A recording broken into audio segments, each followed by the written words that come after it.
Bab 19. Malvin melangkah ke kamar Katie. Pintu kamar gadis itu tertutup rapat. Malvin nyengir. Dia buka pintunya dengan kasar. Brak, daa. Malvin menerjang ke kamar dengan melompat. Namun kosong. Tak ada siapapun di sana. Iloh, kemana mereka? Malvin mensedekapkan tangan di dadanya dengan sebelah lagi menempel di dagu. Baiklah.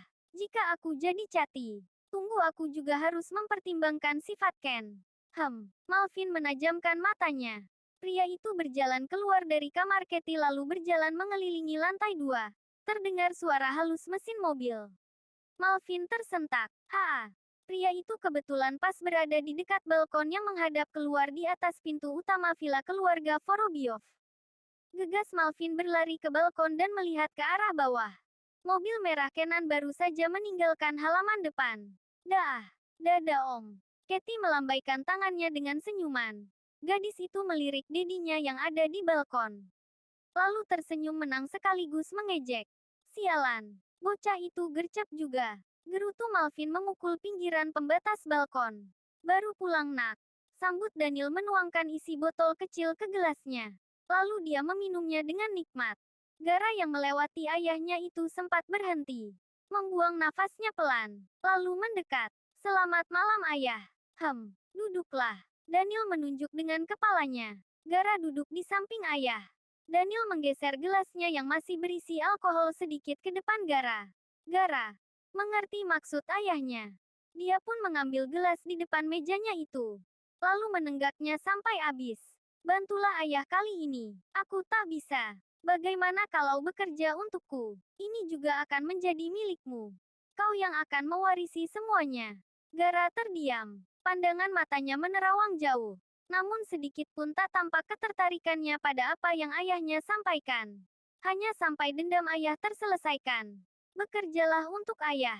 Aku sudah mengatakannya. Tidak, aku tegaskan lagi. Aku tidak bisa. Gara beranjak dari duduknya. Dani justru terkekeh. Dia melempar sebuah amplop di meja depan Gara. Datang pada ayah jika kau tertarik. Daniel menuang kembali minumannya, mengangkat gelas dan menyesap pelan. Gara hanya melihat pada amplop coklat itu. Berpikir sejenak, kemudian diambilnya. Gara mengeluarkan isinya di atas meja. Matanya membulat. Itu semua foto Kayla juga foto-foto saat dirinya sedang bersama dengan Kai. Bahkan foto saat keduanya sedang bercumbu di dalam gubuk pun ada. Gara meremas amplop dia pegang. Gara menatap tajam pada ayahnya. Apa maksud ayah? Daniel terkekeh. Apa kau tertarik? Gara masih menatap tajam ayahnya. Aku tahu kau begitu menyukainya sampai mengkhianati ayah dan membantu dulu. Daniel berdiri dari duduknya. Daniel berdiri dengan mata tajam mendominasi. Dia menyembunyikan tangannya di saku celana. Ayah mau kau menghancurkan jaringan web ayahnya. Hancur sampai ke akar-akarnya hingga dia tak bisa bangkit lagi. Gara menggeretakkan giginya. Jelas sekali dia menetang. Namun dia tahu ancaman apa yang Daniel tujukan padanya. Aku akan memberimu waktu berpikir sampai besok pagi. Jika kau masih tak memberi ayah jawaban yang puas, ayah akan langsung eksekusi. Seringai Daniel berjalan menjauh meninggalkan Gara di sana. Gara menelan ludahnya dengan susah payah. Apa yang harus kulakukan Kai? Gara melihat lagi foto-foto di atas meja. Sesekali dia mengusap wajah Kai yang sedang tersenyum manis. Hampir semalaman Gara hanya melihat foto-foto itu.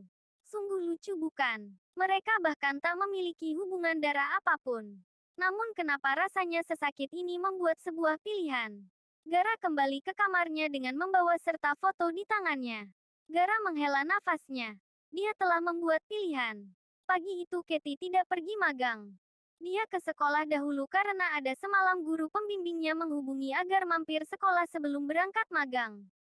Hari ini, tak terasa sudah hampir 6 bulan lamanya Katie dan Kai melakukan magang. Sebentar lagi mereka harus kembali ke sekolah dan melaporkan hasil kerja magang mereka. Siang itu Katie berjalan keluar gerbang sekolah. Biasanya dia memang dijemput oleh supir. Tapi tadi sang supir mendadak telepon. Mengatakan jika ban mobil kempes. Katie pun akhirnya memutuskan untuk pulang dengan menunggu bus di halte. Tak lama berselang Kai menyusulnya di halte. Bagaimana magangmu? Aku masih harus menyelesaikannya beberapa bulan lagi. Oh ya, Katie menautkan alisnya. Jangan sampai 1 tahun di sana. Gila aja. Kai terkekeh. Pembimbingku di sana sedikit alot. Aku masih harus meluluhkannya. Apa dia seorang pria? Katie tergelak. Dia pasti tak ingin kamu cepat-cepat pergi. Makanya dipersulit. Dia pasti suka padamu. Hahaha. Apa dia tampan? Goda Katie. Itu namanya tidak profesional. Hei, aku juga punya seseorang yang cukup menggangguku di CRD. Siapa? Om Ken. Tidak, dia mah. Gangguan yang menyenangkan. Lalu, yah, kau tahu. Katie mengangkat tangannya dan mengibaskan di udara. Dedi, tebak Kai ragu. Di seberang jalan sebuah mobil merah berhenti dan membunyikan klaksonnya. Kai dan Katie melihat ke arahnya. Kepala Ken menyembul dari jendela pintu di sampingnya. Wajah Cathy tentu saja senang bukan main. Dia langsung berdiri. Kai, ayo. Girangnya menarik lengan Kai agar cepat bangkit dan berlari menyeberang. Kai hanya tersenyum geli melihatnya. Kau beneran sudah tidak tertolong, Chat. Ledek Kai yang tertarik tangannya itu. Kalau begitu jangan tolong. Biar aku nikmati ini bersama Om Kenan. Girangnya lagi. Begitu sampai di dekat mobil merah, Cathy langsung menarik pintu depan. Akan tetapi pintu itu tak bisa dibuka. Kenapa nih? Gumam Katie kesal. Sedang Kai memilih langsung mengambil duduk di jok belakang. Gadis itu terkejut. Melihat Dedi Malvin ada di dalam. Duduk sambil terkekeh melihat Katie susah payah membuka pintu. Kai hanya menggeleng melihat tingkah kekanakan Dedi sambungnya itu. Kai membuka lagi pintu di sampingnya. Masuklah. Seru Kai yang sudah tak sabar. Tempatmu di belakang. Kai kembali duduk dengan tenang. Dengan wajah bingung Katie memasuk dan duduk di jok belakang. Betapa terkejutnya dia melihat Dedi Mal duduk di samping Ken. Dedi, pekiknya memprotes sang Dedi. Bab 20. Dalam ruang meeting bersama. Tinggallah Malvin dan Ken di dalam sana. Mereka masih membahas masalah serangan hacker pada jaringan mereka. Kemarin aku bertemu dengan Daniel. Puan. Secara halus dia menyampaikan bahwa dialah di balik semua ini. Dia memiliki seseorang yang handal di belakangnya. Walau aku tak tahu siapa. Saya sangat mengharapkan Seven bersedia menerima tawaran kita. Aku sudah pernah menawarinya. Tapi dia tidak tertarik. Benarkah? Ceklek. Suara pintu dibuka kepala Katie. Menyembul. Nganterin berkas, Pak. Katie tertegun, rupanya hanya ada Malvin dan Ken saja. Berkas apa yang kamu bawa? Dari proyek danau buatan. Katie melangkah mendekat. Tinggalkan saja di sini, Chat. Oke. Malvin dan Ken melanjutkan diskusinya mencari solusi yang tepat. Bagaimana dengan Nine? Siapa Nine? Dia adalah teman Seven. Kemampuannya juga cukup bagus. Benarkah? Bisakah kau memanggilnya? Tentu saja. Tak perlu saya. Anda pun bisa, Tuan. Malvin mengernyit. Nine adalah Kai. Sela Katie menimpali. Malvin menatap Katie lalu beralih melihat Ken. Dengan berkas yang baru saja Katie antar. Malvin memukul kepala Ken. Kau belum pernah dihajar mertua ya? Malvin beralih melihat Katie. Kenapa masih di sini? Apa kau tak punya kerjaan lain? Kesal Malvin mendelik pada putrinya itu. Anak magang. Katie menceleos pergi. Setelah berdiskusi panjang lebar, Malvin keluar lebih dulu dan Ken sedikit di belakang. Tiba-tiba lengannya ditarik seseorang. Ken terkejut. Melihat siapa yang memaksa menariknya. Katie, apa yang terjadi? Om, tentang apa ini? Apa yang kalian bicarakan tadi di dalam? Itu urusan perusahaan. Kau sebaiknya tidak ikut campur. Ken tersenyum kecil dan berjalan mendahului. Apa? Katie memainkan rahangnya. Om Ken. Katie berlari menyusul. Siapa aku? Katie. Benar. Catherine Wilson Vorobyov. Itu artinya aku adalah putri Tuan Malvin Vorobyov. Apa yang mau kau sampaikan, adik kecil? Cathy menghela nafas sabarnya. Apa yang menjadi milik dadiku pasti akan menjadi milikku juga dengan perusahaan ini, bukan? Jika sampai waktunya aku mendapatkannya namun terhambat karena suatu alasan, aku akan menyalahkanmu. Kenapa? Karena Om Ken tidak memberi tahuku, aku mungkin bisa mencegahnya. Ken tertawa remeh. Lakukan saja apa yang kamu mau. Om, Katie menarik tangan Ken. Aku harus tahu. Katakan padaku. Kamu tanyakan saja pada dedimu. Cek. Katie melihat sekeliling. Ada begitu banyak yang kebetulan saat itu sedang berlalu lalang. Baiklah, terpaksa aku menggunakan cara itu. Batin Katie. Wah. Katie menjerit dengan keras. Dia meraung hingga seluruh mata tertuju padanya. Ken terkejut. Katie tiba-tiba menangis sambil memeluk lengannya. Ken melihat sekeliling. Banyak orang memperhatikannya dengan berbisik-bisik. Katie, apa yang kau lakukan? Bisik Ken dengan penekanan. Wah, Cathy semakin mengeraskan suara tangisnya. Ken melihat sekeliling lagi, mendengar bisikan-bisikan yang tak mengenakan telinganya. Wah, kasihan sekali gadis itu sampai menangis.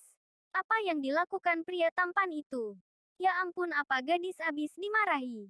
Dari cara menangisnya sepertinya laki itu sudah membodohinya. Tampan doang, tapi nggak punya perasaan. Bisik-bisik yang tentu Ken dengar dengan jelas. Dengan terpaksa Ken harus menyetujuinya. Agar Cathy diam dan berhenti menarik perhatian. Baiklah, aku katakan. Ayo kita bicarakan tapi berhenti menangis. Janji. Hiks. Iya, Cathy nyengir puas. Baiklah. Ayo. Seketika gadis itu berhenti menangis dan berjalan seolah tak terjadi apapun. Ken membuang nafasnya kesal. Merasa telah masuk perangkap Katie. Kecil-kecil sudah membodohiku. Batin Ken berjalan mengikuti Katie. Apa? Cathy yang sudah duduk di kafe memastikan lagi pendengarannya tidak salah. Dedi diretas lagi. Bagaimana bisa? Bukankah? Dulu Seven dan Kai sudah membuat proteksinya. Kali ini sepertinya lebih handal. Apa orangnya kemungkinan sama? Menurut Tuan Malvin begitu. Kalau begitu pakai Kai dan Seven lagi saja. Ken menggeleng. Tuan Malvin tidak setuju. Cek, bodoh. Apa alasannya? Tidak ingin lagi melibatkan kalian. Kalian sudah pernah dalam bahaya bukan? Aku memang suka bahaya. Hahaha. Kekeh Katie. Jika Dedi nggak mau, biar aku aja yang bicara pada Kayla. Ken menghela nafasnya. Di dalam kamar Kai saat itu dia baru selesai mandi dan HP-nya berdering. Kai mengambil HP yang dia letakkan di atas kasur. Seven. Halo. Sedang apa? Menerima teleponmu. Citer kekeh. Aku pernah memasukkan sesuatu di komputermu. Apa kau sudah memeriksanya? Sejak malam itu aku tak pernah menyentuhnya lagi. Lihatlah dulu. Ada apa memangnya? Kai melangkahkan kakinya ke depan komputer. Lihatlah dulu. Kau akan tahu nanti. Kai mengapit HP-nya dengan bahu dan memiringkan kepalanya. Jari tangan Kai mulai sibuk pada komputernya. Matanya membelalak. Ini, Kai. Kayla memiringkan tubuhnya ke arah pintu masuk kamarnya. Cathy sudah berdiri di ambang pintu. Gadis berambut pirang itu mendekat. Kau sedang apa, Mem? Ini. Cathy melihat HP Kai yang masih diapitnya di pundak. Kau sedang menelpon. Siapa? Apakah Gara? Kai mengangguk. Berikan padaku. Aku ingin bicara padanya. Katie mengulurkan tangannya. Dengan ragu Kai menyerahkan HP-nya. Halo, ini aku Katie. Tanpa menunggu jawaban dari Gara, Katie langsung ke intinya. Perusahaan Dediku diserang peretas.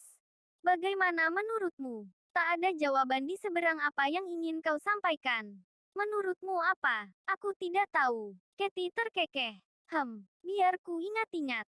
Dulu saat perusahaan Dediku diretas kau muncul.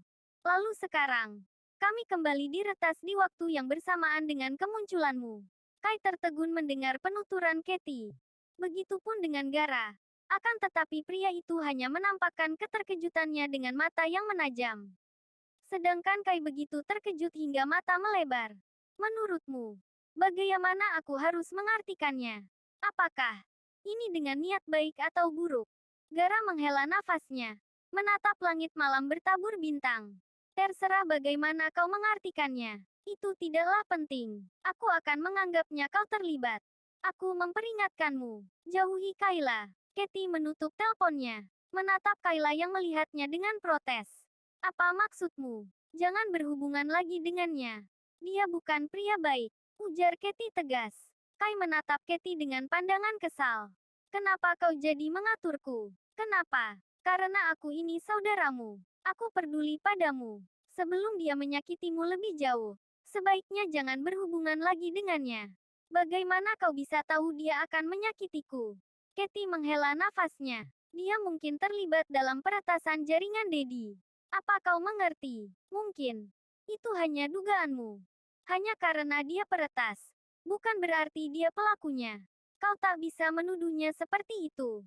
Kai menatap Katie dengan marah. Susahlah. Aku tidak mau bertengkar denganmu. Katie berjalan menjauh untuk keluar kamar Kayla setelah meletakkan HP Kai di atas meja komputer. Kau yang memulainya. Kenapa kau bicara seperti itu? Katie yang ikutan kesal menoleh. Aku memang belum punya bukti. Tapi aku yakin dia pelakunya. Kai tersenyum kecut. Kita lihat saja nanti. Iya, kita lihat saja nanti. Ketus Katie berbalik dan melangkah keluar dari kamar Kayla dengan menahan kesal.